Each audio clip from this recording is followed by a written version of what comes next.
எல்லா மனிதனுடைய வாழ்வும் உலகத்திலேயே பெரும் பணக்காரன், அவனுடைய வாழ்வு எங்க துவங்கும்? தாயின் கற்பத்திலே. எங்க முடியும்?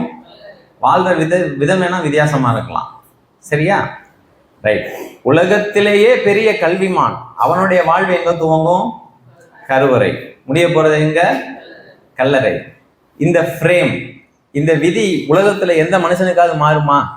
நல்லா யோசிச்சு சொல்லுங்க.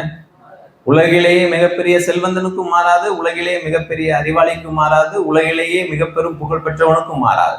கருவறையிலிருந்து கல்லறை, அதோட சரி. இதை எளிமையா புரிஞ்சுக்கணும்னா ஒரு பழமொழியை சொல்லுகிறேன். சதுரங்கம், செஸ் இருக்கு இல்லையா, அது எத்தனை பேருக்கு தெரியும்?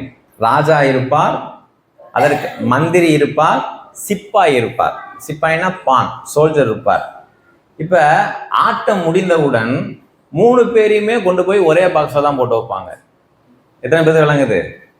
ராஜாவுக்கும் ஒரே பாக்ஸ் தான், மந்திரிக்கும் ஒரே மார்க்ஸ் தான், சிப்பாய்க்கும் ஆனா ஆட்டம் தான் வித்தியாசம். இதற்கு விதிவிலக்காக வாழ்ந்த ஒரே ஒரு மனிதன் பூமியில யாரு தெரியுமா? இயேசு கிறிஸ்து.